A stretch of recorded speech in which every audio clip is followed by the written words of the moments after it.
이사야 48장 17절로 19절 말씀입니다. 너희의 구속자시요 이스라엘의 거룩하신 이이신 여호와께서 이르시되 나는 내게 유익하도록 가르치고 너를 마땅히 행할 길로 인도하는 내 하나님 여호와라. 내가 나의 명령에 주의하였더라면 내 평강이 강과 같았겠고 내 공의가 바다 물결 같았을 것이며 내 자손이 모래 같았겠고 내 몸의 소생이 모래알 같아서 그의 이름이 내 앞에서 끊어지지 아니하였겠고 없어지지 아니하였으리라 하셨느니라. 아멘. 하나님께서는 이스라엘 백성들이 하나님의 말씀을 소홀히 해서 잃어버렸던 특권과 축복이 무엇이었는지 다시 가르쳐 주고 계십니다. 이스라엘 백성들이 당연히 누려야 될 축복을 빼앗겨 버렸다면 얼마나 억울합니까? 그것은 무슨 일이 있어도 되찾아야 됩니다. 그게 바로 17절에 나타나 있습니다. 너희의 구속자시요 이스라엘의 거룩하신 이이신 여호와께서 이르시되 나는 내게 유익하도록 가르치고 너를 마땅히 행할 길로 인도하는 내 하나님 여호와라. 우선 하나님께서는 자신을 이스라엘의 구속자라고 소개해 주고 있습니다. 구속자라는 것은 노예를 값을 지불하고 자유하게 해주는 사람을 말합니다.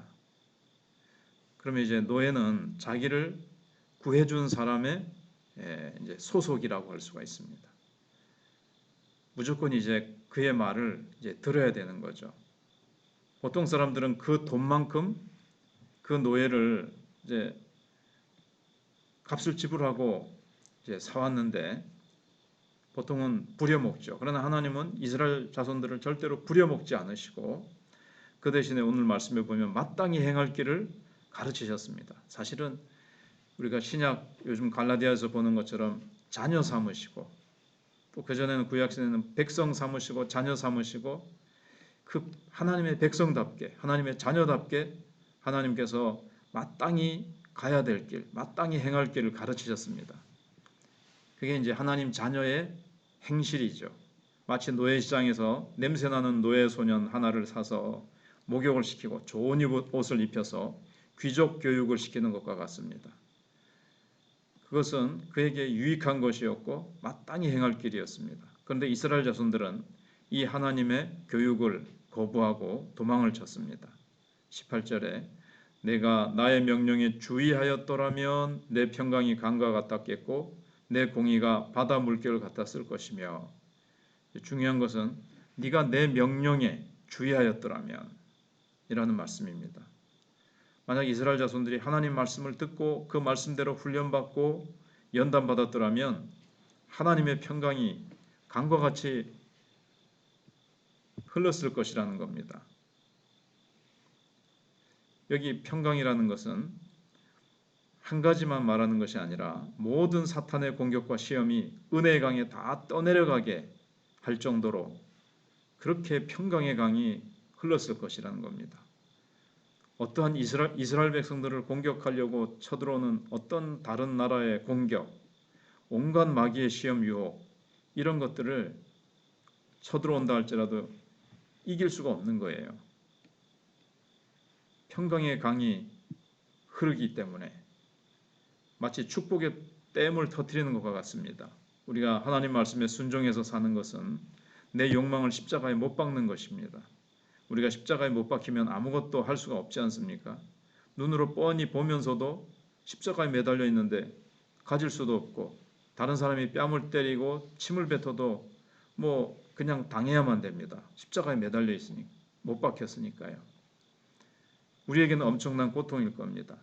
그러나 그렇게 내 모든 죄를 향한 나의 모든 욕망을 다 견디고 참고 십자가에 못 박았을 때 주님의 복에 어떻게 보면 이제 댐을 터뜨려서 그냥 성령의 샘이 터져 나오고 평강의 평강이 강같이 그렇게 흐르게 될 것이라는 겁니다. 그래서 예수님께서 하신 말씀이 오른손이 범죄하거든 잘라버리고 오른 눈이 범죄하거든 빼버리라. 실제로 그렇게 문자적으로 하라는 것이 아니라 그 정도로 죄를 탁 참으라는 거죠. 손을 자르고 눈을 빼는 것 같은 고통과 희생이 따르더라도 그 죄를 딱 참으라는 거예요. 그게 이제 손과 발을 십자가에 못 박는 거나 마찬가지입니다. 죄를 짓고 싶어도 내 손과 발이 내 어떤 욕망이 죄를 향해서 달려가려고 할 때 그거를 참으면 하나님께서 수 30배, 60배, 100배로 하나님께서 축복해 주시는 것입니다. 그리고 내 의가 바다 물결 같았을 것이며 그렇게 말씀합니다. 아무리 불의가 도전한다 해도 바다 물결은 이길 수 없습니다. 거대한 파도가 내리쳐서 작은 불의들을 산산조각 내버릴 거라는 거죠. 그래서 하나님이 주시는 이 고난, 이거를 달게 받는 것이 얼마나 큰 축복인지 모릅니다. 그런데 이스라엘 백성들은 그 연단을 받기 싫어서 도망쳐 버렸습니다. 하나님의 말씀으로 우리가 자꾸 이 말씀을 따라서 연단을 받으면 우리 자신이 정말 하나님처럼 존귀해집니다. 점점 하나님의 자녀가 되어가는 거죠. 이미 하나님 자녀 삼으시고 신분과 지위는 하나님의 자녀로 삼으시고 그 다음에 하나님의 자녀 정말 지위에 걸맞게 하나님께서 점점 훈련시키시고 마땅히 행할 길로 마땅히 배워야 될 것들을 다 배워서 하나님의 아름다운 형상을 회복하면서 존귀한 모습으로 영광스러운 하나님의 모습을 점점 이제 닮아가게 하시고 천사같이 순결하게 하십니다. 그리고 이제 하나님이 연단하신 이스라엘 백성들을 통해서 혹은 그 어떤 한 사람을 통해서 하나님의 은혜가 강같이 흐르고 의가 바다 물결처럼 이제 밀어 닥친다는 겁니다. 그러면 그 결과가 어떻게 되는가 하면 19절에 내 자손이 모래 같았겠고 내 몸의 소생이 모래알 같아서 그의 이름이 내 앞에서 끊어지지 아니하였겠고 없어지지 아니하였으리라 하셨느니라.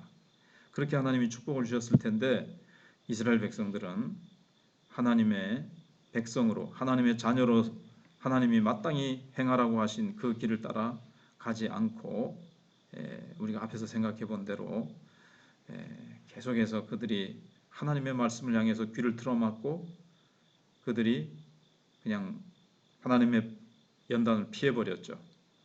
그리고 우상을 숭배하며 범죄했기 때문에 이제 바벨론으로 포로잡혀 가게 됩니다.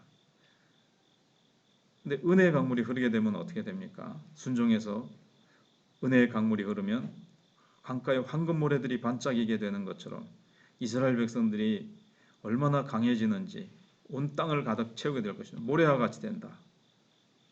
하나님의 자녀들로 이스라엘 백성들이 온 땅에 하나님의 영광을 드러내는 백성들로 가득하게 될 것이라는 겁니다. 이스라엘 자손들이 말씀에 순종하기만 하면 받을 수 있는 축복이었는데 그들이 하나님의 말씀을 따라 살아가는 연단이 좀 불편해서 또 세상을 향한 욕심을 참지 못해서 하나님의 계획을 다 깨뜨리고 만 겁니다. 사실 신약시대 때는 이제 교회가 축복의 통로입니다. 이제 교회는 하나님이 주신 작은 은혜에 감사하면서 살아야 됩니다. 우리가 말씀대로 살아가려고 할 때 세상에서 작은 불편들이 있죠. 그러나 기쁨으로 감수해야 됩니다. 내 기분대로 행하지 못하고 내 마음대로 살지 못하는 것을 감수를 이제 해야 됩니다. 우리가 하나님의 자녀로서 이 땅에서 살아가는데 여러 가지 말씀에 순종해서 살아가려고 할 때 힘든 부분이 있어도 그거를 잘 견디면 하나님의 은혜의 댐이 터지게 되는 겁니다. 그러면 성령의 역사가 강물같이 흘러넘쳐서 이 세상의 모든 불의와 고통을 다 바다로 밀어버리게 되어지고 하나님의 공의의 파도가 하나님의 의의 파도가 계속해서 몰려오면서 어떠한 악의 세력도 사탄의 공격도 다 깨뜨리면서 나가게 될 것입니다. 오늘도 우리가 우리에게 마땅히 행할 길로 가르쳐 주시는 말씀, 우리가 마땅히 가야 될 길로 이끌어 주시는 하나님의 말씀을 붙들고 순종하며 나가는 우리가 되어야 되겠습니다. 힘들고 어려운 세상적인 그런 약간의 불편들이 온다 할지라도 다 십자가에 못 박아 버리고 순종하며 나가면 하나님께서 바닷가에 모래알 같이 하나님께서 우리의 정말 영적인 자녀들이 가득하도록 모든 족속으로 제자 삼으라는 하나님의 말씀에 순종해서 기도할 때 하나님께서 많은 선교사님들이 또 많은 복음 전도자들이 일어서고 이 시대에 기도의 사명자들이 일어서고 하나님 앞에 부르짖고 기도할 때 하나님께서 한국 교회를 새롭게 하시고 또 하나님께서 모든 세계의 교회들을 새롭게 하실 것입니다. 기도드리겠습니다.